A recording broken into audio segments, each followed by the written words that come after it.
आपलं आज मंडपाख्यान चाललेलं आहे. थोडीशी याची कल्पना देते, कारण एकदम समजणं अवघड आहे. म्हणजे काय चाललंय हे कळेल, पण कुठं चाललंय, कसं चाललंय हे थोडं कळण्यासाठी आपण बघितलं की चिदाकाश चित्ताकाश असे दोन भाग केलेले. म्हणजे आपल्या मनामध्ये जे विचार येतात जातात तिथे पोकळी असते, त्याला चिदाकाश म्हणतात. पण चैतन्याच्या मध्ये म्हणजे कारण शरीर जे आहे, आपलं सूक्ष्म शरीर आहे, त्याच्यामध्ये जे आकाश आहे त्याला चित्ताकाश म्हणतात. आणि त्यांचं असं म्हणणं आहे की आपण ज्या सगळ्या घटना पाहत असतो, चित्ताकाश चिदाकाश म्हणजे आपलं मन है ना, ते मनाला सुद्धा म्हणजे बुद्धी अहंकार असे जे त्याचे सूक्ष्म शरीर जे आहे त्याच्यामध्ये जो चैतन्याचा वास आहे, चैतन्याच्यामुळे त्याला सगळ्याला प्रेरणा मिळते ना, तर त्या चैतन्याच्या मध्ये जे काही स्पंदनं असतात तर त्याला चित्ताकाश असं म्हटलेलं येईल याच्यामध्ये. आता ती कशी कशी आकाश असतात ते, तर त्यामध्ये त्यांनी काय म्हटलंय असं की आपण ज्या घटना पाहतो आता, तर त्या आपल्या चित्ताकाशामध्ये आपण पाहत असतो. आणि जेव्हा आपल्याला कळतं म्हणजे की हे त्याच्या पलीकडे जाऊन आपण पाहतो, तेव्हा असं दिसतं की हे दृश्य काही खरं नव्हतं. आपल्या कल्पनेने आपण ते दृश्य उभं केलं. तर आता हे कसं आहे, हे कसं घडतं ते ह्या लीलावतीला देवी सांगणार आहे सगळं सरसो. चित्तचा अर्थ काय होतो? चित्त म्हणजे मन, चिंतन करशील असतं ते, मनन करतं ते मन. आकाश म्हणजे पोकळी. चिद आकाश आणि चित्ताकाश असे यांनी दोन भाग केलेत. ऍक्च्युअली आपण चिदाकाश असंच म्हणतो, पण त्याच्यापेक्षा एक सूक्ष्म भाग यांनी योग वासिष्ठांनी सांगितले. जगाचे रूप आकाशाप्रमाणे स्वच्छ असून त्यात मूर्त द्रव्याचा लवलेश नाही. हा सिद्धांत रामा तू चांगला लक्षात ठेव. या सिद्धांताच्या सत्यतेबद्दल तुला कदाचित शंका येईल, तरी त्या शंकेचे निराकरण होऊन जग चिद्रूपच आहे हा सिद्धांत तुझ्या बुद्धीत निसंशय ठरावा. या हेतूने जे रमणीय असे मंडपाख्यान मी तुला सांगणार आहे. हे थोडस सूक्ष्म भाग आहे, आपल्याला सगळं वाचल्यावर पटकन पटत नाही ते, की आम्ही तर सगळा अनुभव घेतोय आणि हा चिदाकाशात होतोय, हा खरा नाहीये. आपण फक्त तो पाहतो आहोत आणि आपल्या कल्पनेने आपण तो पाहतो आहोत, किंवा आपणच त्याचे कारण आहोत. सगळं जे काही आपण पाहतो आहोत त्याला ते कसं घडतं ते थोडस याच्यामध्ये सांगितलेलं आहे. पण हे फार काय म्हणतो आपण अगदी सूक्ष्म प्रकाराने आपल्याला त्याचं लक्षात घेणं आवश्यक आहे किंवा चिंतन करणं आवश्यक आहे. पटकन पटणारं नाहीये. पण आता त्यांनी असं एका ठिकाणी म्हणलंय की हिचा मागचा जन्म सांगताना तिचा तो नवरा जाऊन 8च दिवस झाले आणि ह्या जन्मामध्ये तो 25 वर्षाचा होऊन सगळं राज्य वगैरे उपभोग करून आता तो पुन्हा मेलेला आहे. म्हणजे इतकं 8 दिवसाचं, अजून 8च दिवस झालेत पहिला देह. म्हणजे हा जो काळाची सापेक्षता आहे ना, काकू मला नाही कळलं, 8 दिवसच झालेत आणि म्हणूनच सांगते हे नीट लक्षात घ्यायला पाहिजे. पहिला येईल याच्यामध्ये कथा. पहिला त्याचा जो जन्म सांगितला तिने, लीलावती आणि तिचा नवरा पद्म म्हणून आहे. तर लीलावतीचा मागचा जन्म जेव्हा दाखवते येईल त्याच्या ओघामध्ये, तेव्हा ती सांगते की त्यावेळेला त्याला जाऊन 8च दिवस झालेत अजून, आणि तूही त्याच्याबरोबर देह सोडला, तर तुला हे आता ते जो नवरा दिसतोय तोच नवरा आता 25 वर्षाचा होऊन गेलाय. आता हा जो काळाचं जे मोजमाप आहे ना ते कसं आहे, तिथे 8 दिवस आणि इथे, म्हणजे आपण काय म्हणतो की अजून 10 दिवस जीव तिथेच घुटमळत असतो असं म्हणतो की नाही आपण. 10 दिवसात काही त्याचा जन्म होत नाही असं म्हणतात. वर्षांनी दुसऱ्या जन्मात जात असं काही नाहीये. 10 दिवस घरातून जात नाही. नंतर तो पुढे निघून जातो. त्याच्या लक्षात येतं की आता काही उपयोग नाही, आपला देह पण जाळला या लोकांना. पण त्या देहाच्या पाठीमागे जे मन आहे, त्या मनाच्या पाठीमागे केवढी मोठी सृष्टी आहे, त्या दृष्टीने हे बघायचं. आपल्याला दिसणार नाहीये पण ते समजून घ्यायचे, कारण इतक्या उलाढाली होत असतात. म्हणजे आपल्या शास्त्रामध्ये काय सांगितले की तुम्हाला आजार व्हायच्या आधी सूक्ष्म देहामध्ये बिघाड झालेला असतो, आणि तो सूक्ष्म देहामध्ये झालेला बिघाड आपल्या लक्षात येत नाही, म्हणून आपण फिजिकली आजारी पडेपर्यंत वाट बघितली जाते. पण सूक्ष्म देहाला आजार हे कळलं तर आपण आधीच त्याच्यावरती काहीतरी उपाय करू, किंवा म्हणजे जेवणाखाण्यात बदल करू म्हणा, किंवा अन्य काही उपासना करू, मग तो रोग जाईल तिथे. ते आपल्याला कळत नाही की नाही. हे जसं आपल्याला कळत नाही, प्रत्यक्ष जेव्हा आपलं काहीतरी दुखायला लागतं, आमचं होतं मग कॅन्सर आहे आमचं आहे, पण त्याची तयारी आधीपासून झालेली असते ना. तर तो जो सूक्ष्म देह आहे त्याच्याही पलीकडे केवढं मोठं आणखी सृष्टी आहे आपल्या मनाची, ते याच्यामध्ये सांगितलंय. हे फार प्रसिद्ध आहे यातलं लीलावतीचं आख्यान, खूप मोठं आहे. आणि दुसरी गोष्ट अशी की आपण ही रामरक्षा वगैरे म्हणतो, हे कशासाठी म्हणतो? आपल्या सूक्ष्म देहाला म्हणतो.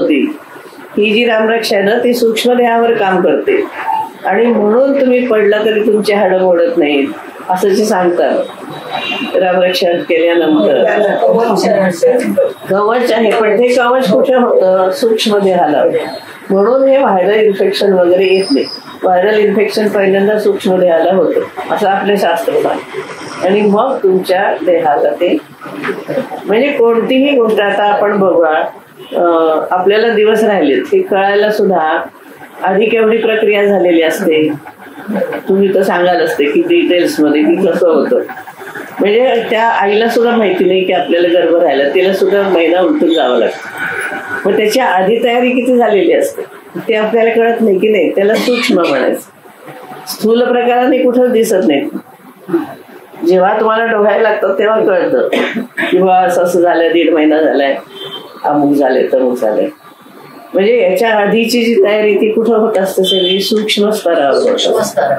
आणि तिथे सुद्धा आता तिथे येण्यापूर्वी जे स्पर्म्स असतात, जे बीजांड असतात, तर ते स्पर्म्स तयार होताना पित्याच्या पोटामध्ये जे काही अन्न गेलेलं असतं त्याच्यापासून म्हणजे त्याच्याही आधी ही तयारी असते. बरोबर आहे. हा, पण ते जे स्पर्म्स तयार होतात ते त्याच्या आधी त्यांनी ते अन्न खाल्लेलं असतं, मग ते अन्न आधी तयार झालेलं असतं. तो शेतकरी ते आधी दाणे टाकतो. म्हणजे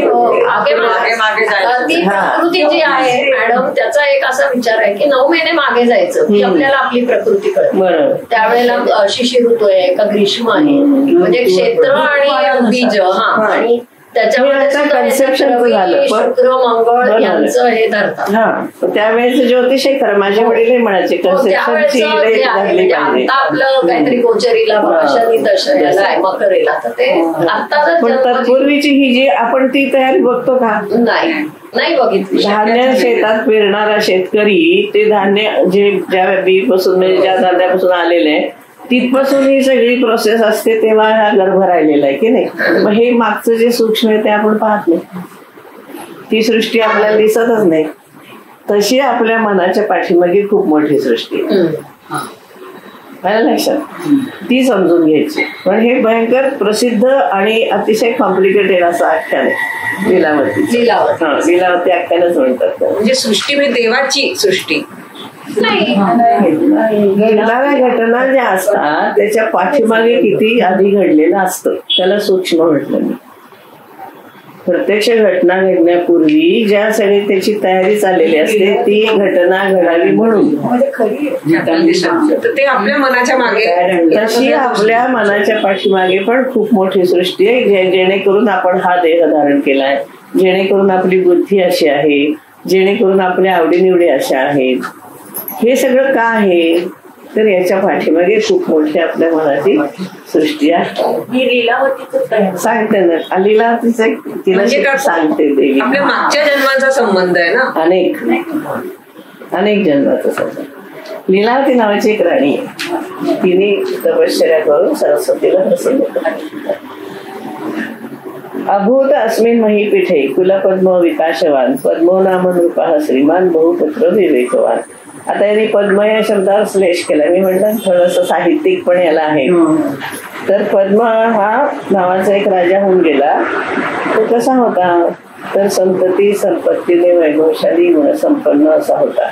आणि कुलरूपी सरोवरात विकसित पद्माप्रमाणे तो सुंदर आणि आल्हाददायक होता. म्हणजे असा पद्म शब्दाचा श्लेष आहे. तारुण्य, बल, सर्व साधन संपत्ती, सत्ता सगळं त्याला होतं. पण तो विनयशील होता. त्याच्यानंतर संयमशील होता, सौजन्य, विद्वत्ता असं सगळं असल्यामुळे तो अतिशय प्रिय होता सगळ्या. तर तो विद्वानांचं प्रिय आश्रयस्थान होता. सरोवरात कमळे उमलावीत आणि त्यांच्या दर्शनाने हर्ष व्हावा त्याप्रमाणे त्याच्या अंतःकरणात विकसित झालेले गुण पाहून सर्व प्रजाजनांना आनंद होत असे. थोडं साहित्यिक लिहिलंय सगळं. तर पद्मा राजाची बायको म्हणजे लीला होती. त्याने अतिशय म्हणजे कशी होती, मदनाला शोभेसे त्याचे रूप होते आणि विलास रूपी कुसुमांना प्रफुल्लित करणाऱ्या वसंत ऋतूप्रमाणे त्याचे तारुण्य फुललं. त्याची अशा पद्मराजाला रतीप्रमाणे शोभणारी त्याची राणी लीला सर्व सौभाग्य चिन्हांनी युक्त होती. तिला पाहताच समुद्र मंथनातून बाहेर पडलेली लक्ष्मीच जणू आहे असं वाटत होतं. आणि कशी होती, पतीला अनुकूल मधुर भाषण करणारी, द्वितीयेच्या चंद्रकोरीप्रमाणे कोमल हास्य करणारी, तिचं छान वर्णन. तिचं नाव त्यांनी वर्णन असं केलंय, प्रवाल हस्ता पुष्पाभा मधुश्री ही इव देहिनी. अशी सुंदर म्हणजे निर्मल गौर वर्ण, पुष्पाप्रमाणे नाजूक सतेज कांती, नव्या पालवीसारखे तांबूस हात, यामुळे वसंत ऋतूत फुललेली ती चालती बोलती सर्वजनी कमलिनीच आहे असे वाटे. तिचा स्पर्श पण हा सौंदर्याचं वर्णन आहे. आणि ते दोघं एकमेकांशी खूप असे समरसून गेलेले असतात.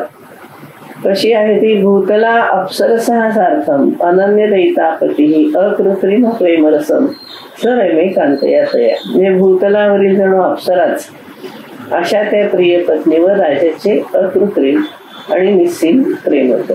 मग त्यांचे विलास सगळे दिलेत. राजविलास असतात, कुठे फिरतात, कुठे उद्यानामध्ये वगैरे वगैरे असं सगळं दिलं. मग लीला राणीला काय चिंता वाटते की इतकं चांगला नवरा आहे आपला, ओके, तर तो आपल्यापासून कधी दूर जाऊ नये, हे स्वाभाविक इच्छा असते तिची. मग ती काय म्हणते, प्राणेभ्योपि प्रियो भरता मम एष जगती पतीही यौवनो लासवान श्रीमान कथम स्यात् अजरामरः.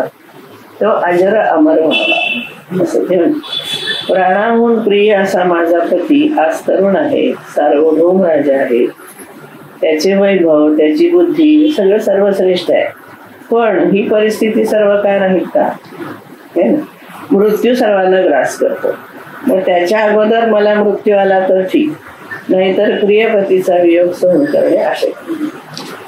मग आपल्यावर तो सतत आपल्याबरोबर राहील अशी युक्ती शोधून काढली पाहिजे. म्हणून ती शहरातल्या त्यांच्या राज्यातल्या ऋषींना विचारते की मी काय करू म्हणजे तो माझ्याजवळ कायमचा राहील. मग ते काय म्हणतात की तपो जपमयी देवी समजता सिद्ध सिद्ध या संप्राप्यते अमरत्वम तू न कदाचित नव्हते. म्हणजे ती म्हणते की ती विचारते ना की हा अमर कसा होईल, तर ते म्हणतात की आम्ही तुला बाकी सगळं सांगू असं की जेणेकरून सगळ्या सिद्धी मिळतील, तपश्चर्याने मंत्र जपाने मिळतात, पण अमरत्व काही नसते. मग ती काय करते की मग असा उपाय करेल, म्हणते की मी स्वतः आता शोधून काढते. म्हणून मी सरस्वतीला प्रार्थना करते, तिची उपासना करते आणि मग जप उपवास पूजा करून मी तिला प्रसन्न करून घेते, तिलाच विचारते. मग तिने शास्त्रात सांगितलेल्या पद्धतीने सरस्वतीची उपासना केली. म्हणजे ओळीने 3 दिवस उपवास करावा, 4थ्या दिवशी भोजन करून पारणे करावे, देव ब्राह्मण गुरुजन विद्वान यांचा सत्कार पूजा करावी असा क्रम तिने सुरू केला. स्नान दान जप ध्यान हे सगळं ती करत होती. तरी राजाला व्यवस्थित सांभाळत होते, मी त्याच्याकडे काही तिने दुर्लक्ष केलं नाही. पण तिला काही त्याचे एवढे क्लेश वाटले नाही, तर तिला पतीला अमर करायचं. मग असं खूप माहितीची 100 आवर्तनं झाली. या म्हणजे 4 दिवसाची अशी 100 आवर्तन म्हणजे 400 दिवस व्रत केलं. म्हणजे वर्ष होऊन गेलं 365 दिवसात. तुष्टा भगवती गौरी वागीशा समूहाचता, तिच्या पुढे सरस्वती देवी उभे राहील. आणि मग तिने विचारलं की तू काही वर मागून घे. मग ती काय म्हणते की तुला वर देण्यासाठी मी आले. मग लीला तिची स्तुती करते. हे जगन्माते, तू जरा मृत्यू जरा अशा विकारापासून उत्पन्न होणारा दाह नष्ट करणारा जणू चंद्र, हृदयातील अंधकार नष्ट करणारा जणू सूर्य आहेस. तुझा जय जयकार असो. तर माझी तुला अशी विनंती आहे की समजा मी जिवंत असताना जर माझा पती मरण पावला तर तो जीव, त्याचा जीव या माझ्या अंतःपुरातील अंतर्मंडपाच्या बाहेर जाऊ नये. मग याला मंडपात घालतात. तिची जी बेडरूम आहे त्या बेडरूमच्या बाहेर हा जीव जाता कामा नये असं तिने सांगितलं. आणि दुसरा वर, जेव्हा जेव्हा मी तुझ्या दर्शनाची इच्छा करीन, तुझं स्मरण करेन, त्यावेळेला तू मला मार्गदर्शन. ही कथाच तुम्हाला. मग असे काही दिवस गेल्यावरती राजाचा मृत्यू झाला. तर तो साहजिक म्हणजे प्राकृतिक आहे ते. मग ती अतिशय विव्हल झाली, अतिशय शोक करायला लागली चक्रवातीप्रमाणे. मग देवी सरस्वती आली आणि ती काय म्हणाली की तू आपल्या पतीचे शव फुलांच्या राशीमध्ये आच्छादित करून ठेव, म्हणजे त्यातील फुले सुकून जाणार नाहीत व तुझ्या पतीचा देहही जसाच्या तसा राहील. इतकेच नव्हे तर एकदीय आकाश विशदो जीवा हा अंतःपुर मंडपात न निर्गमिष्यति. आकाशाप्रमाणे निर्मळ असलेल्या राजाचा जीवात्मा या अंतःपुर मंडपातून केव्हाही बाहेर जाणार नाही. आता हे लक्षात घ्या, तो मृत झालेला आहे, त्याचा देह फुलांच्या मध्ये ठेवलेला आहे, तो त्या मंडपाच्या बाहेर आता गेलेला नाही. तरी सुद्धा आता काय काय घडतं बघा. मग हे आकाशवाणी तिने ऐकली. पुष्कळ शिकवत नाही का की आसक्ती नको, सांगते ना पुढे. पुढे पुष्कळ तिने सांगितलं. फिलॉसॉफी खूप आहे. पण काकू जीव नाही जाणार बाहेर, पण त्याचं तसंच राहणार ना. देह तसं जीव त्या खोलीच्या बाहेर नाही जाणार. मग तिने ते सगळं केलं आणि ती त्या रूम मध्ये बसली. मग तिने ध्यान केलं. मग ती देवीची प्रार्थना करायला लागली की हे देवी, माझा पती कुठे आहे, कोणत्या अवस्थेत आहे, काय करतो आहे ते मला सांग, मला त्याच्याजवळ घेऊन चल, म्हणजे मला आता त्याला पाहायचं. मग तिने सांत्वन केलं. ती म्हणली तुझा पती कुठेही दूर लोकात गेलेला नाही, परलोकात नाही, इथंच तुला त्याचे दर्शन घडेल. त्यासाठी मी सांगते ते प्रथम ऐक. आता हे नीट लक्षात घ्या, म्हणजे पुढचं सगळी कथा लक्षात घ्या. तो मृतदेह तिथेच ठेवलेला, मृतदेह झाकून ठेवलाय, जीवही तिथंच आहे, त्या खोलीच्या बाहेर गेलेलं नाही, फक्त देहाच्या बाहेर गेलाय. एवढंच लक्षात ठेवा. काय कसं ते आता कळणार नाही. आता इथे मी म्हणतात ते भूताकाश, चित्ताकाश आणि चिदाकाश. भूताकाश, चित्ताकाश सांगितलंय. इथं सांगते आता. भूताकाश, चित्ताकाश आणि चिदाकाश असं ती तिला भाग सांगते. ती काय म्हणते, चित्ताकाशम चिदाकाशम आकाशम च तृतीयकम द्वाभ्याम शून्यतरम विद्धी चिदाकाशम वरा. म्हणजे आकाश का भूताकाश? आपल्या डोक्यावर भासणारे आकाश ते भूताकाश, म्हणजे हे आपल्याला बाहेर दिसतंय ते भूताकाश. दुसरं चित्ताकाश आणि तिसरे चिदाकाश. आपल्या वासनामय अदृश्य सूक्ष्म देहाला चित्ताकाश म्हणतात. मी तेच सांगते की सूक्ष्म देह जो आहे त्याच्यामध्ये जो मन आपलं राहतं त्याला चित्ताकाश असं म्हणतात. नीट लक्षात घ्या. आणि ही दोन्ही आकाश ज्याच्या आधाराने राहतात त्याला चिदाकाश म्हणते. म्हणजे परमात्म्याचं जे चित्त आहे, संवित स्थिती आहे ते चिदाकाश. हे आकाश नीट लक्षात घ्या, कारण घडणाऱ्या घटना सगळ्या ह्याच्यात घडणार आहेत. काही भूताकाशात घडतात. म्हणजे आता आपण इथे बसलो आणि आपण हे ऐकतोय किंवा सांगतोय, हे भूताकाशात घडणारी घटना आहे. स्थूल आहे, तुम्हाला सगळ्यांना दिसते, मला दिसते, सगळ्यांना अनुभव एकच येतो ना. हे भूताकाश आहे की जे आपल्याला पंचमहाभूतांच्या मध्ये स्पष्टपणाने जाणवतं. आता या क्षणी तुमच्या चित्ताकाशात काय चाललंय आणि चिदाकाशात काय चाललंय हे प्रत्येकाचं वेगवेगळं आहे. बरोबर आहे. हा म्हणजे तुमचं आता चित्ताकाश वेगळं झालं, हिचं वेगळं तिचं वेगळं, प्रत्येकाचं चित्ताकाश हे वेगवेगळं आहे. प्रत्येकाच्या गुणावर ह्याच्यावर चित्त तुमच्या मनात आता काहीतरी चालू असतं ना, की पूर्वीचं ऐकलेलं असेल, घडणाऱ्या घटना असतील, प्रत्येक क्षणी तुम्ही अगदी एकाग्रतापूर्वक ऐकत असाल असं नाही. मध्येच कुठेतरी तुम्हाला कुठली तरी आठवण येईल किंवा हा आपण हे असं ऐकलं होतं किंवा कधीच काहीतरी असतं. आता चिदाकाश मात्र या दोन्ही वाचून राहू शकते. म्हणजे परमेश्वराचं जे चित संवित ही स्थिती आहे त्याला ही दोन्ही आकाश लागत नाहीत, पण आपल्यासारख्याला घडणाऱ्या घटना घडण्यासाठी भूताकाश आणि चित्ताकाश दोन्ही पण लागतात. म्हणजे मनच ना चित्त आकाश म्हणजे. आता तू याच्यामधले भेद लक्षात घे ग, भेद केले त्याने. चित्ताकाश म्हणजे मन हे बरोबर आहे, पण मन हे तुला मला जाणवणार आहे. त्याच्याही पलीकडे असणारं जे परमेश्वराचं जे संवित आहे, चित स्थिती आहे, त्याला चिदाकाश म्हणते. म्हणजे ती मोठी असं समज की समष्टी मन आहे. तुला समजण्याचं एक व्यक्तीचं मन झालं, एक समष्टी मन आहे असं म्हणत. देशात देशांतर प्राप्त संविधो मध्यमेवय निमिषेण चिदाकाशम तद्विधी वरवळीने. आता हे पूर्ण लक्ष्मी तंत्रामध्ये आलेला विषय आहे. ते काय म्हणले की आपली वृत्ती, नीट लक्षात नाही, आपली वृत्ती एका विषयावरून दुसऱ्या विषयावर, एका विचारावरून दुसऱ्या विचारावर जाण्याच्या दरम्यान जी मर्जी किंचित एक शांत अवस्था असते त्याला चिदाकाश असं. तुम्ही संवित म्हणाला पाहताना आपण पुन्हा मूळ स्थितीला येतो, त्याशिवाय आपल्या त्या रंगात तर ती जी सूक्ष्म स्थिती आहे मधली त्याला चिदाकाश. तेच तुम्ही संवित म्हणाला, संवित म्हटलंय ते ही. आता हे कसं आहे, हा संधिकाल असतो. म्हणजे एक विचार येतो, क्षणकाल आपण थांबतो. म्हणजे मी सुद्धा जरी कंटिन्युअस बोलताना दिसत असले तरी कुठं तरी मी एका ठिकाणी थांबून दुसरा विचार घेते, मग तिसरा घेते, मग चौथा घेते. इतकी सूक्ष्म स्थिती असते ती लक्षात येते. त्याला परावाणीमध्ये सुद्धा म्हणतात, परावाणीमध्ये जातो आपण असंही दुसऱ्या एका शास्त्रामध्ये म्हटलेलं.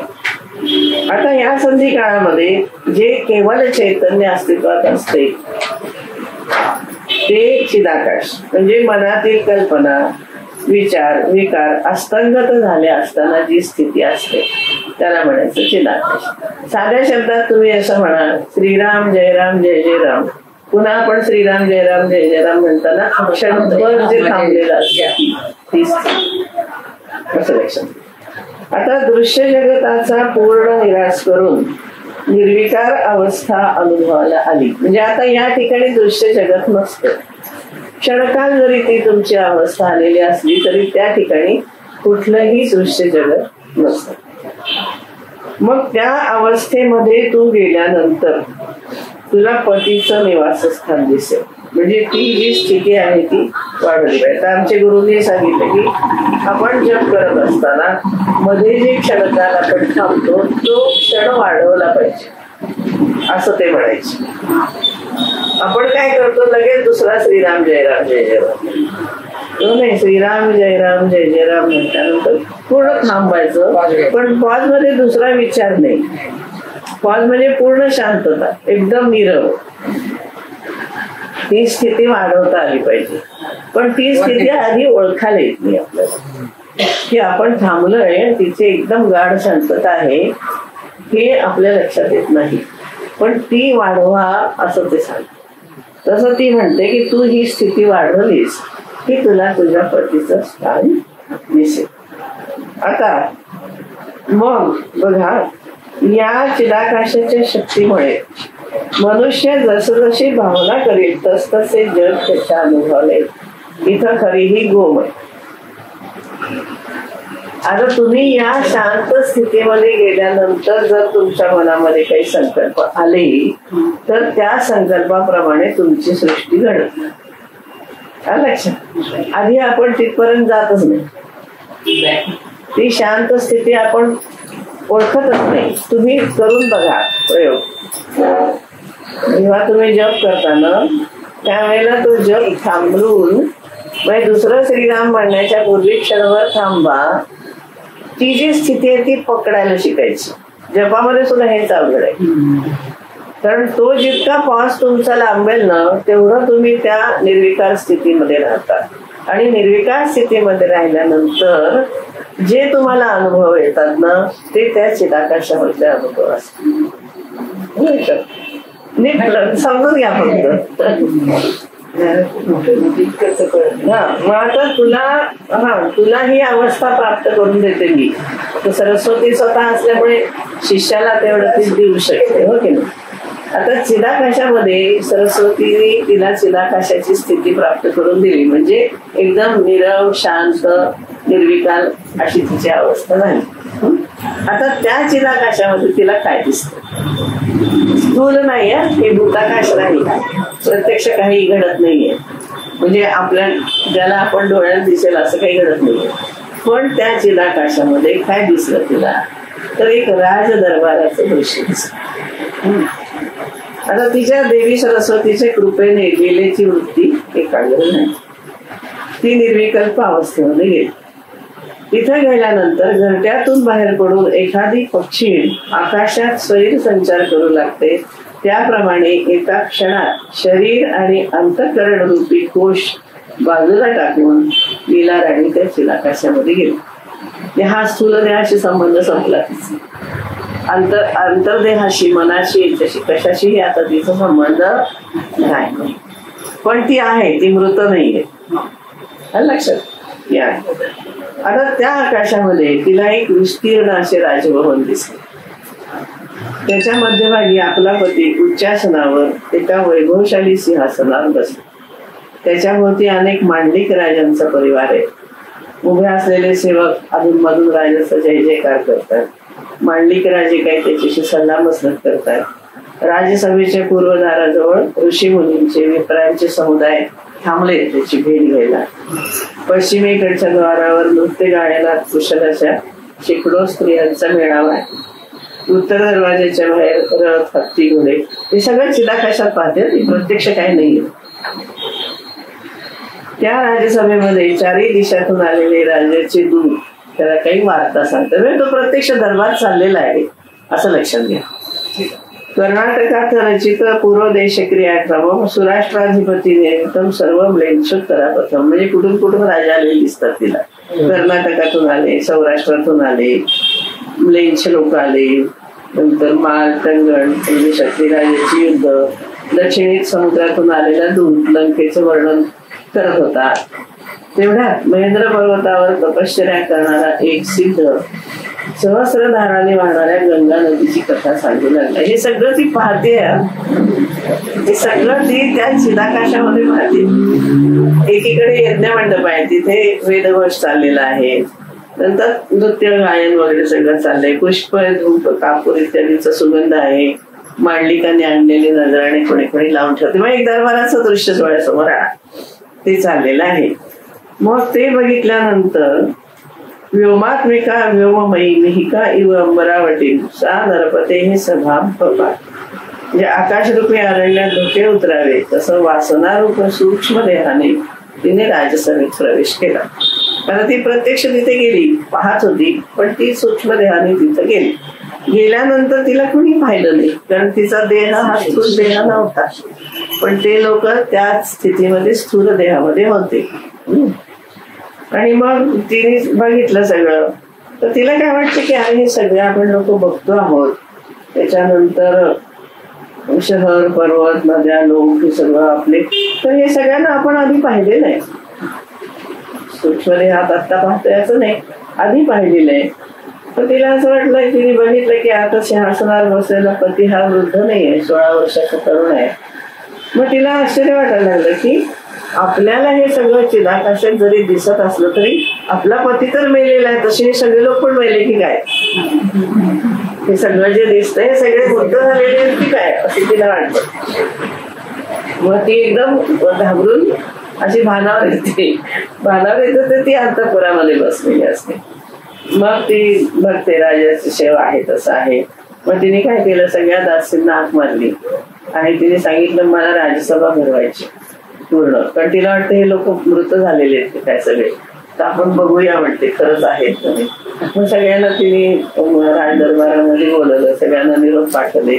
सगळेजण आपले नेहमीप्रमाणे दागिने कपडे नेहमी आपण जातो एखाद्या दरबारात, तसे सगळे आले. आणि ते बघितल्यानंतर मग तिला कळलं की नाही, हे सगळेजण आहेत.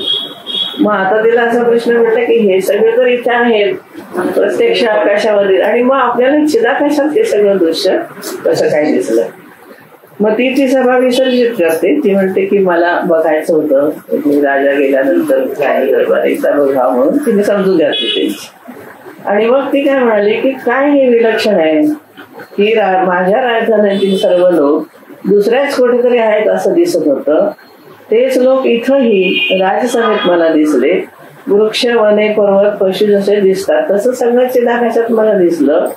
तेव्हा हा प्रकार काय आहे, म्हणजे मला आता दिसतंय ते खरं आहे का मला चिदाकाशात दिसलं ते खरं? मग खरं दृश्य कोणतं आणि प्रतिबिंब कोण? इथे निश्चित ताम देवी पूजयामास सातदा ददर्शच्या पुरा प्राप्ता कुमारी रूप आहे. मग ती पुन्हा सरस्वतीला हाक मारते की काय नेमकं काय खरं काय, म्हणजे मी आता आहे ती खरी आहे का? मी चिदाकाशामध्ये संचार केला ती मी खरी आहे?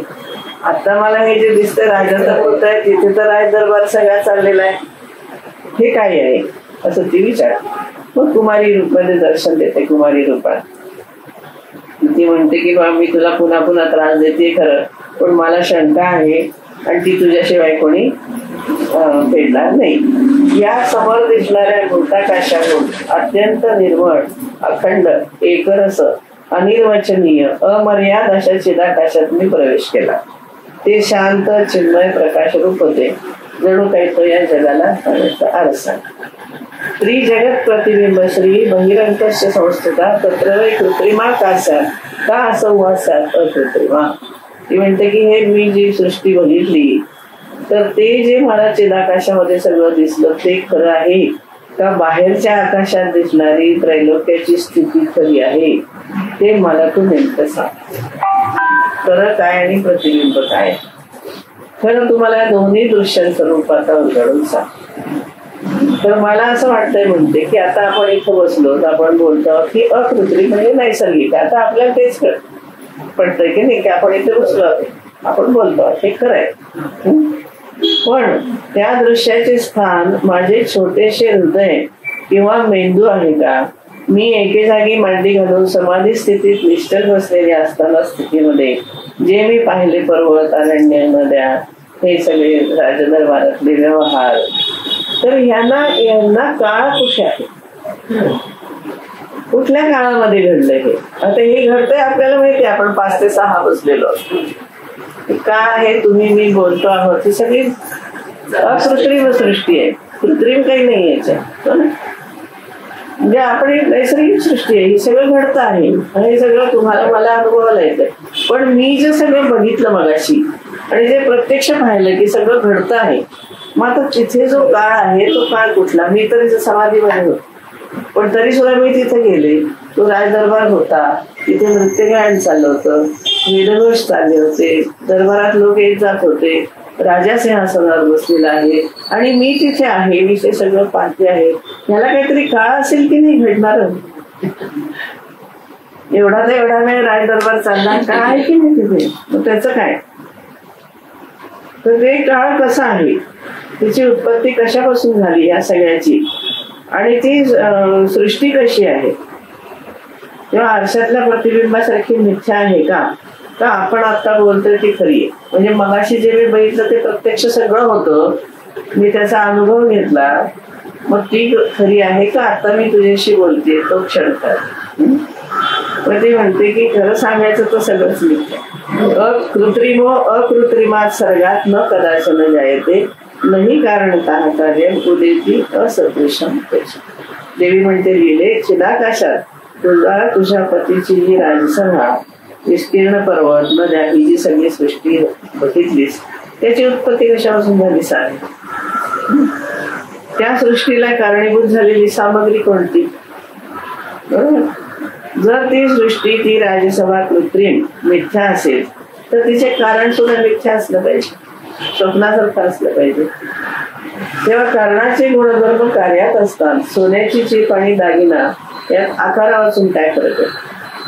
पण गुणधर्म दोन्हीचे सारखेच असतात. मग लीला म्हणते की हे देवी, कार्य हे कारणावाचून भिन्न असू शकते असाही अनुभव येतो. मातीचे ढेकूळ पाणी धारण करू शकत नाही, पण मातीचे कार्य जो घड त्यात पाणी साठवता येतं. म्हणजे कार्य भिन्न असू शकतं.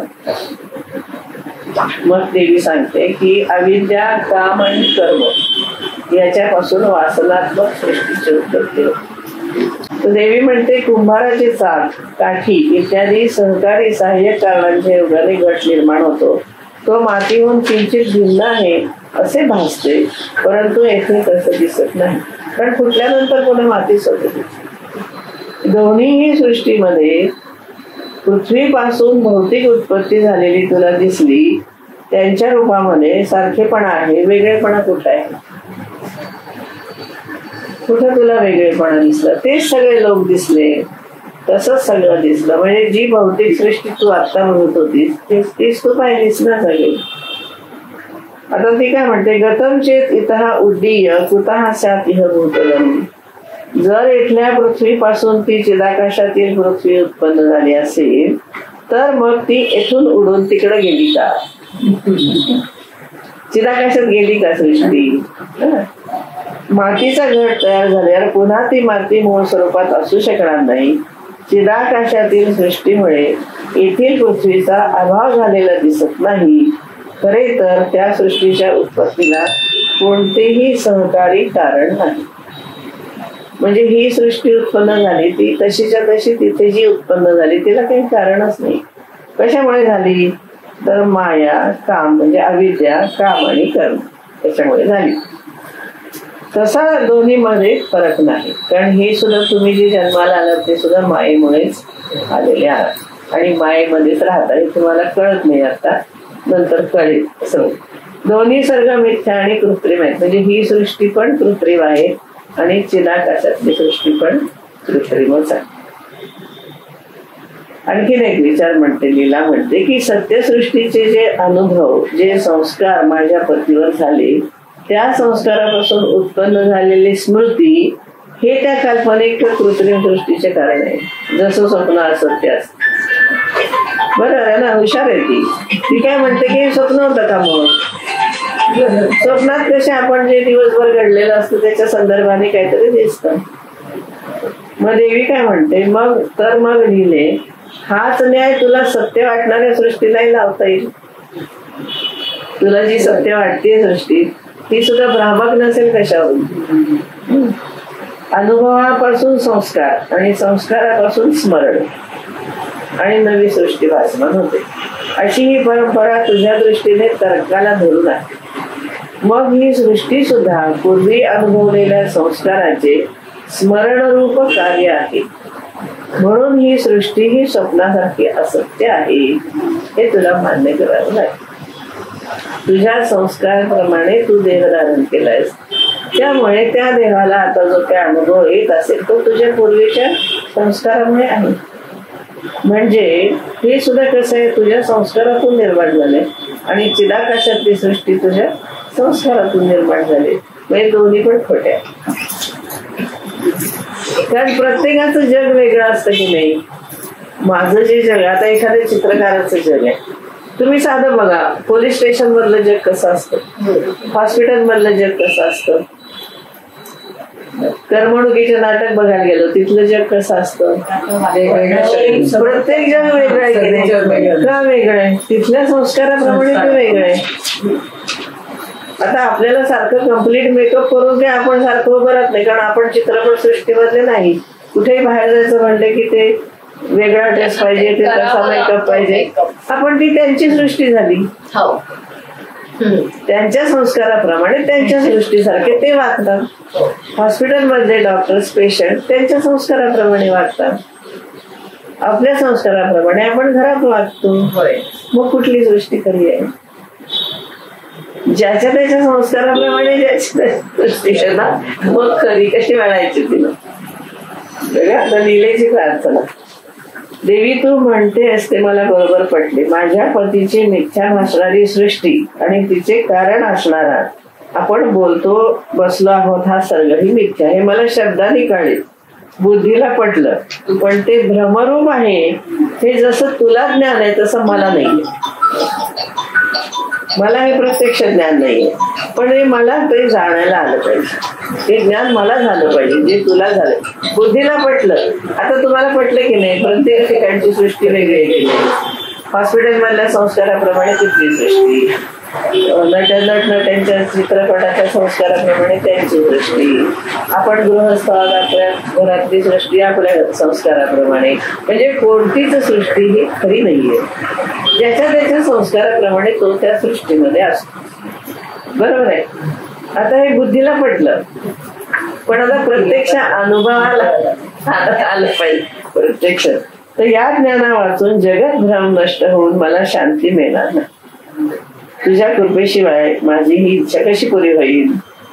म्हणजे सरस्वती म्हणते, लीला ही भ्रामक जगत भासते, त्याला कारण पूर्व संस्कार हो. म्हणून मी तुला संसार रूप मंडपाची कथा तुला सांगते. आता त्यात ही कथा सुरू झाली. सगळं नीट लक्षात ठेवा.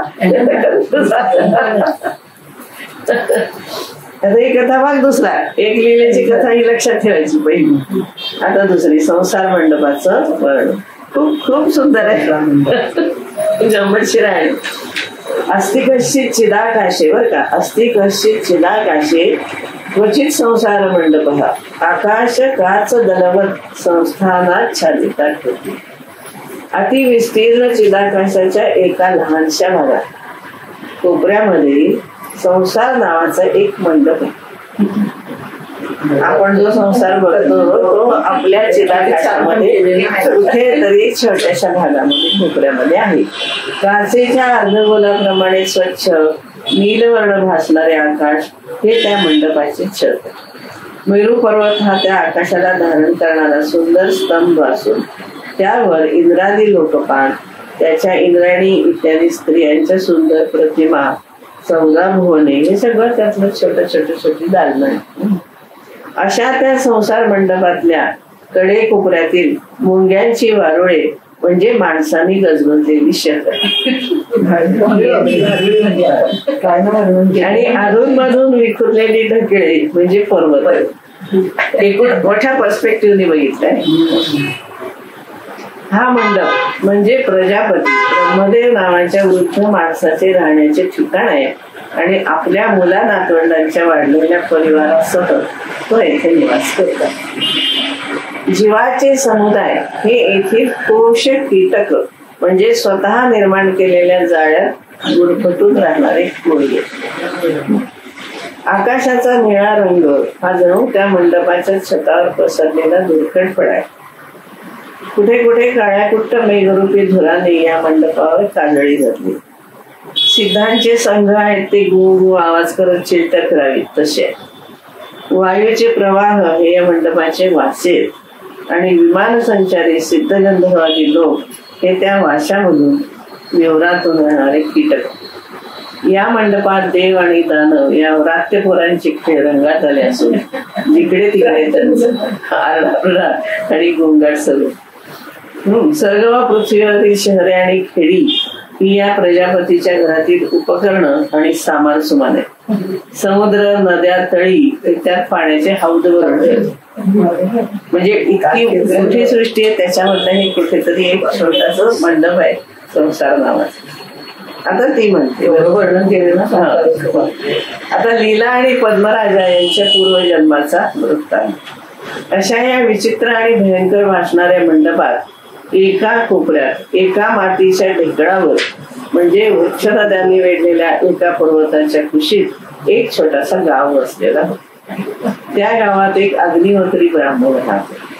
त्या गावातील अग्निहोत्री ब्राह्मणाजवळ पत्नी, मुलं, बाळ, नुसती गुरढोरे यांनी भरलेले घर, निरोगी शरीर, सरळ अंतःकरण, सरळ वागणूक, त्यामुळे राजाची भीती नव्हती, सुखी संपन्न जीवन जगत.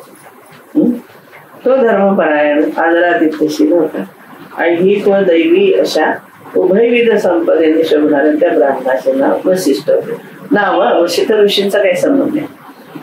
त्याची विद्या, कर्म, वेश, आचार या बाबतीत तो वसिष्ठ मुनींसारखाच होता, पण त्यांच्यासारखा तो राजकुलाचा पुरोहित नव्हता आणि ब्रह्मज्ञान संपन्नही नव्हता.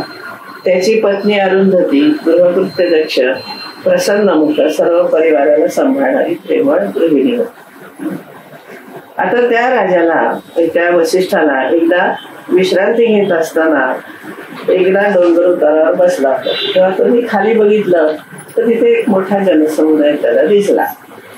त्यांनी असं पाहिलं की एक मोठा राजा आहे कोणीतरी, तो शिकारीला निघाला आणि त्या वैभवशाली मिरवणुकीमध्ये छत्र सामर आहे, शुभ्र पताका आहे, नंतर शोभा खूप सुंदर आहे आणि घोड्यांच्या टापाने धूळ उडत होती. हत्तीवर सोन्याच्या अंबारीत आरामात बसलेला राजा आणि त्याच्या जवळ असणाऱ्या राजस्त्रियांना त्यांनी पाहिलं.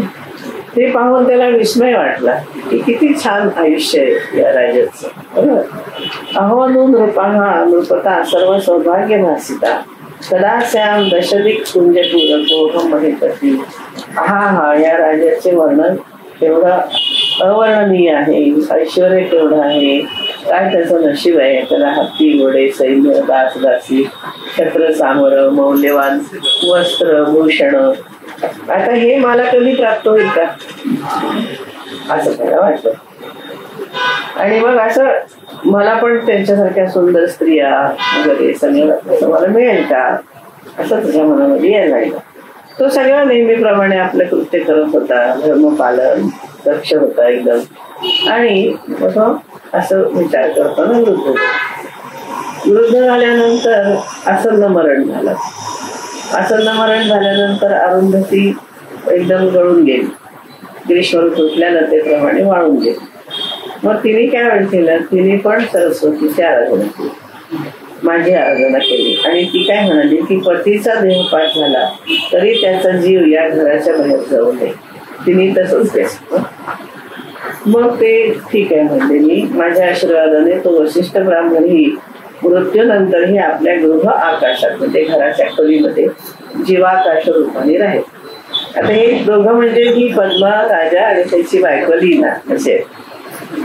मग आता हे अरुंधतीच्या त्या जीवाकाश रूप झालेल्या पतीने थोर राजकुळात जन्म घेतला. मोठा झाल्यावर अद्वितीय पराक्रमाने त्यांनी पृथ्वीवरील राजांना जिंकले, देवांना अंकित केले, पाताळातील प्रजेचे पालन करता झाला.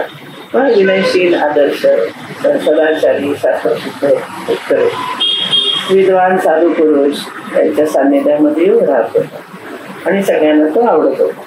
कथा वसिष्ठ ब्राह्मण आहे पूर्वीचा. वसिष्ठ ब्राह्मणाने जेव्हा पंचभूतात्मक शरीराचा त्याग केला त्यावेळी अरुंधती अतिशय शोकाकुल झाली आणि तिनेही आपल्या स्थूल देहाचा त्याग केला. आता ती सूक्ष्म देहाने त्या जीवाकाशातल्या पतीबरोबर राहायला लागली.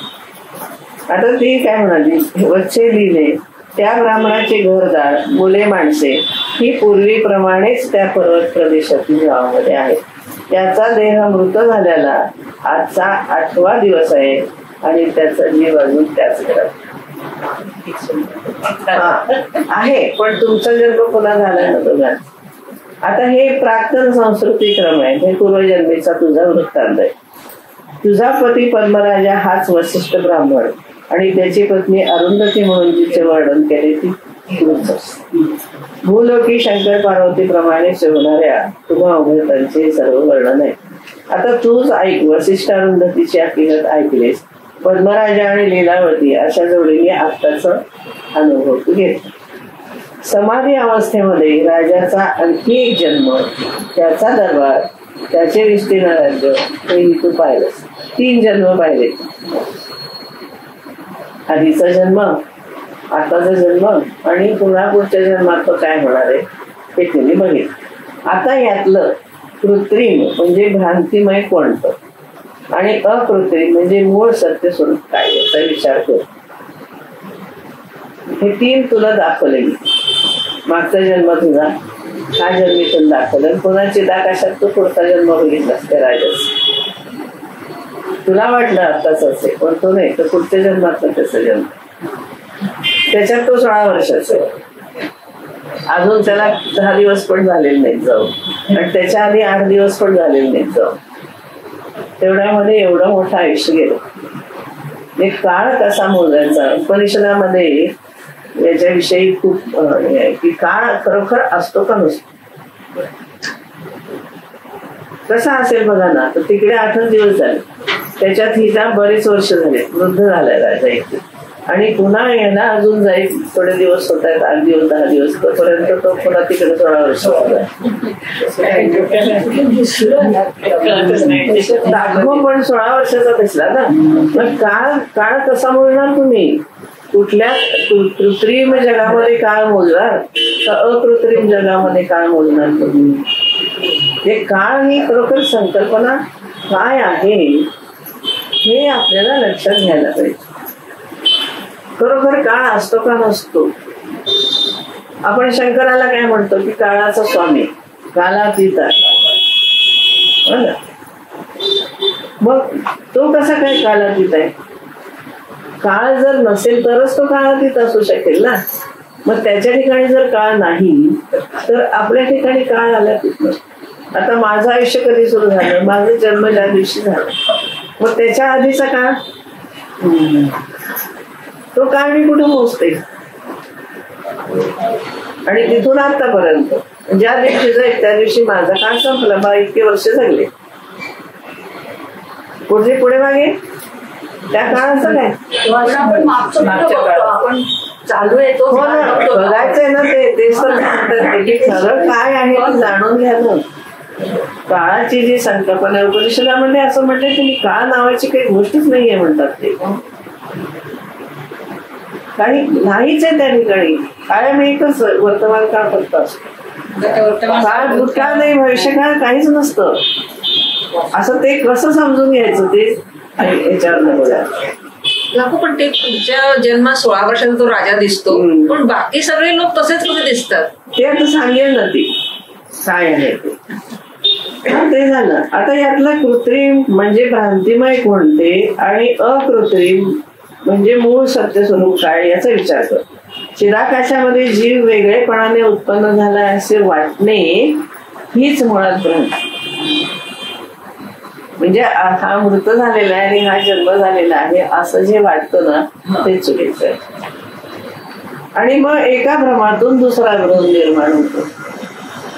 त्याला काय तुम्ही करणार? ती मालिका सतत चालू राहते ज्ञान होईपर्यंत. आकाशामध्ये कुरळ्या केसांचा आकार, तिला दृष्टांत देत.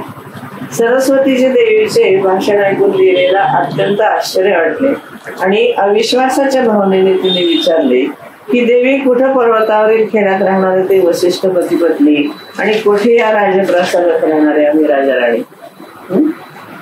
समाधीत पाहिलेला तो विस्तीर्ण राज्यप्रदेश तरी कुठे? हे सर्व त्या ब्राह्मणाच्या गृहाकाशातच आहे असे म्हणणे म्हणजे मत्तः ऐरावते हा बंधा सरसकस्य कोटरे इव किंवा मशकेन कृतम युद्धम सिंह भैसह अणुकोटरे. म्हणजे एखाद्या उन्मत्त बेफाम झालेल्या हत्तीला मोहरीच्या दाण्यामध्ये बांधून ठेवल्यासारखे आहे.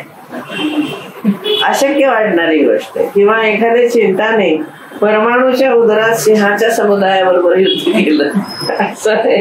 किंवा मेरू पर्वत एका सूक्ष्म बीजामध्ये साठवला आणि एका लहान भुंग्याने तो गिळून टाकला. असं हे विसंगत आणि असंभाव्य विधान आहे असं मला वाटतं. पण काही जर कोडं असेल तर मला ते कोडं उलगडून सांग. मग देवी सरस्वती म्हणते, मुली लिहिले असत्य असंबद्ध भाषण माझ्या तोंडून कधी निघेल अशी शंकाही तू घेऊ नकोस. असत्य असेल त्याचे शासन आम्ही शास्त्राला धरून करतो आणि सत्याच्या मर्यादेचे पालन आम्ही करणार नाही तर कोण करणार? मी असत्य बोलणार नाही. लिहिले राजा होण्याच्या वासनेने युक्त असलेल्या चिदात्म्याचा हा सर्व खेळ आहे हे तू जाणून घे. पूर्वजन्मीच्या विस्मृतीमुळे तुला आत्ताची स्थिती खरी वाटते. असे विस्मरण मृत्यूमुळे होते. ज्याप्रमाणे स्वप्न पडू लागले म्हणजे जागृतीतल्या वस्तूचं विस्मरण होतं तसं हे अवस्थांतर आहे. अवस्था फक्त बदलते. स्वप्नात किंवा मनोरंजन ज्याप्रमाणे त्रिभुवन दिसते, युद्धाधिकाचं वर्णन घडल्यासारखं दिसतं, त्याप्रमाणे तुझं हे राजमंदिर त्या ब्राह्मणाच्या गृहमंडपात स्थित आहे. म्हणजे हा तुझा जन्म हा खरा नव्हताच, तुझं एक भास होत. म्हणून तू मी ही विविध रूपाने जाणवणारी सृष्टी केवळ एक चिदाकाश आहे. तुझे नगर राज्य ही पृथ्वी तुला कितीही विस्तीर्ण भासत असली तरी ती कोपऱ्यातल्या एखाद्या धुळीच्या कणावली लागली. कुरळ्या केसांचा आकार आकाशात दिसावा तशी ही पृथ्वी आहे, ती त्या ब्राह्मणाच्या जीवाकाशालाही व्यापू शकत नाही, तर मग त्याच्या गृहाकाशात न मावण्याची गोष्ट कशी. हे सगळं कुठं घडतंय म्हणाली तुमचं? अजून तू त्या ब्राह्मणाच्या घरातल्या खोलीतच आहेस जिथं तो मृत आहे. त्यावर लिहिलेने विचारले, परंतु देवी, त्या वशिष्ठ ब्राह्मणाने देहत्याग केला त्याला 8 दिवस झाले असे तू म्हणालीस, आणि आम्हाला इथे जन्म घेऊन तर कितीतरी वर्ष झाली. मग आम्ही दोघे तेच आहोत हे कसं? आता इथे तो काळाचा प्रश्न आहे. दिशा आणि काल सापेक्ष. काळ हा काही नसतो. सरस्वती देवीने लगेच तिच्या शंकेचे निराकरण केले. देश दैर्घ्यम यथा नास्ति काल दैर्घ्यम तथा. देश दैर्घ्य नाही आणि काल दैर्घ्य पण नाही. या माईक सृष्टीमध्ये जसा प्रदेशाचा विस्तार नाही तसा कालाचाही दीर्घपणा अल्पपणा खरा नाही. हे दोन्ही खरं नाहीये. स्वप्नामध्ये आपण सगळं बघतो, तिथे काय काळ गेलेला असतो, तिथला काळ कुठे आपण प्रत्यक्षामध्ये मोजतो. स्वप्नात काही पण बघतो ना आपण, तो काळ खरा असतो का? पण त्यावेळेला तो खरा वाटतो. पण त्यावेळेला खरं वाटतं ना. आपण सांगतो मी स्वप्नात असायचं पाहिलं म्हणून, पण काहीच घडलेलं नसतं की नाही. तसं आहे, तो तिथे काळ नसतो काही. ते तेव्हा क्षणात युग लोटल्यासारखे वाटते, कारण जगताच्या कल्पनेप्रमाणे देश काल याही कल्पनाच आहेत. कालक्रमाचा भ्रम कसा होतो ते बघ. अनुभूय क्षणात जीव हा मिथ्या मरण मूर्छना. जीवाला मूर्छा येऊन क्षणात तो मरणाचा अनुभव घेतो. त्यावेळी त्याला आपल्या पूर्वजन्माचा आणि कर्माचा विसर पडतो आणि भावनेमुळे त्याला दुसरा देह दिसू लागतो. तो नवा देह आपला आधार, आपले घर आहे आणि आपण आधी आहोत अशी त्या ठिकाणी राहणारे आहोत अशी कल्पना त्या जीवाकाशाच्या ठिकाणी उत्पन्न होते. त्या ठिकाणी त्याचं नवीन जीवन सुरू होतं. पहिले जीवन त्याला आठवत पण नाही. नंतर तो जो देह आहे हात पाय आणि तो माझा आहे असं त्याला दिसतं. मग ह्या पित्याचा मी पुत्र, ही माझी माता, हे आप्तस्वकीय, हे घरदार, हा मी लहानाचा मोठा अमुक वर्षाचा झाला, हे सगळं त्या स्वतःच सुद्धा ठरवलं. आणि मग तो जीव त्याच्यामध्ये गुंतून बसतो. वास्तविक त्याचा कोणाशीही काहीही कसलाही संबंध. चिदाकाश चित्ताशी एकरूपतेने भासते आणि चित्तामध्ये संसाराची उत्पत्ती होते. तेव्हा चिदाकाश धूत आणि संसार एका रूपाने भासमान होते. मग तो इहलोक वाटो की परलोक. रात्रीही 12 वर्षांनी, आता इथे एक उदाहरण दिलंय. रात्रीही 12 वर्षांनी हरिश्चंद्रे तथाही अभूत कांता विरहिणाम एकम वासरम वत्सरा. आता हरिश्चंद्राची कथा तुम्हाला माहिती आहे ना, देवी भागवतात तर खूप मोठी कथा सांगितली. आता काळाचा अनुभव सर्वांना सारखा नसतो, तो मनाच्या अवस्थेवर अवलंबून असतो. हरिश्चंद्र राजाला एका रात्रीत 12 वर्षाचा काळ उलटून गेल्याचा अनुभव आहे. हरिश्चंद्राला जे मागितलं स्वप्नामध्ये दान आणि त्यानंतर त्याच्या आयुष्यात जे घडलं ते खरं तर 1 वर्षाचा काळ होता, पण त्याला तो 12 वर्ष आपण हे सगळं अनुभवलं असं त्याला वाटतं. स्वप्न कुठे होतं हरिश्चंद्राचं? ते तर घडलं ना सगळं. असं आपल्याला वाटतं. त्याला ते स्वप्न, पण ते सांगतात ना स्वप्नात पण दिलेलं वचन. नाही, वचन त्यांनी पुरं केलं, पण प्रत्यक्ष जो त्याने अनुभवलं ते 12 वर्ष अनुभवलं असं त्याला वाटलं, पण तो 1 वर्षाचा काळ होता. तेवढ्यात त्याला ती 12 वर्ष झाल्यासारखं वाटतं. जसं एखाद्याला आपल्या प्रिय पत्नीचा विरह झाला, अशा माणसाला 1 दिवस ही वर्षासारखा दीर्घ वाटतो आणि तिचा सहवास पुन्हा लाभला म्हणजे वर्षाच्या वर्षे गेली तरी क्षणाप्रमाणे वाटतं. आपण म्हणतो सुद्धा ना, इतकं आपली वर्ष गेली कशी गेली कळलं नाही. जन्म नसतानाही आपण जन्मलो आहोत आणि विषयोपभोग न घेता हे आपण तसे करीत आहोत असा आपल्याला भ्रम होतो. याचा क्षणाक्षणाला अनुभव येतो, मात्र आपल्याला त्याचे भान नसते असा आपला बोध विपरीत आहे. हे भान दर्शन म्हणून एक दर्शन आहे. तर मी एवढं वाचलेलं आहे त्याच्यामुळे मला एक्झॅक्टली माहिती की भान म्हणजे काय असतं. भान आपल्याला वेगवेगळं असतं. विषय इथे आलाय म्हणून सांग. त्यांनी दिलंय, पण ते भानदर्शन नावाचं नारायण गुरूंनी फार छान दिलंय. त्याच्यामध्ये म्हणतात ते 4 प्रकारचं भान असतं आपल्याला. एक जागृती भान आहे, म्हणजे आता आपण सगळे जागृतीत आहोत. आताच जे जग चाललंय त्याचं आपल्याला भान आहे, ती जागृती भान. आपण गाढ झोपले असताना हे जग अजिबात नसतं. ज्ञानेश्वराने म्हणले निद्रिताचे कुशी सापू तैशी उर्वशी. शेजारी साप झोपलाय का उर्वशी झोपली, गाढ झोपवली काय, म्हणजे तिथं हे जगच नसतं. ते सुषुप्ती भान झालं. सुषुप्तीमध्ये आपल्या झोपेत स्वप्न पडतं, त्यावेळेला आपण सगळं वेगळं काहीतरी अनुभवतो, ते स्वप्न भान आहे. आणि जेव्हा आपल्याला कळतं की अरे आपण जागे होतो, आपण झोपलो, आपलं स्वप्न पडलं, हे जेव्हा ज्या क्षणी कळतं ते तुरीय भान असतं, म्हणजे आपण फक्त साक्षी असतो. म्हणजे ही 4 भानं प्रत्येक मनुष्याला असतात. आता यातलं कोणतं भान खरं आहे?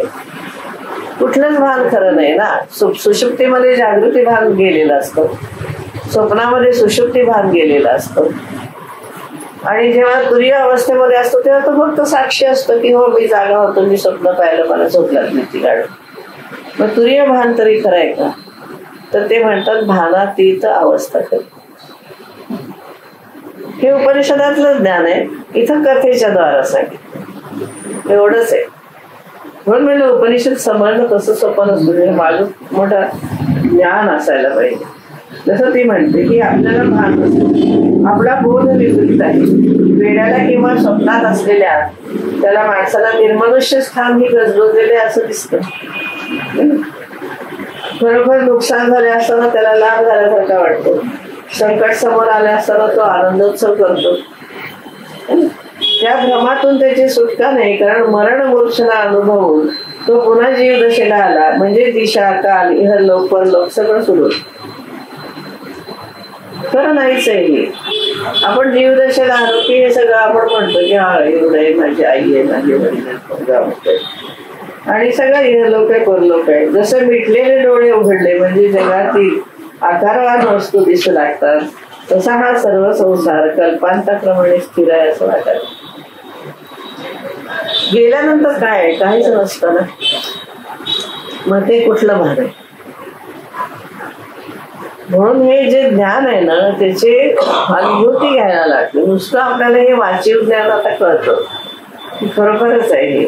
ते भानदर्शन खूप छान आहे, उपनिषदामधूनच घेतलंय त्यांनी, पण त्यांनी 10 श्लोकामध्ये फक्त हे सांगितलं की हे 4पैकी कोणतंही भान जर खरं नाही तर तुम्ही का सुख दुःख सांगताय की मला हे असं झालं, मग तसं झालं, मी आजारी पडलं, मी आमचं झालं, माझं असं झालं, माझं तसं झालं, कारण कुठलंच भान खरं नाही.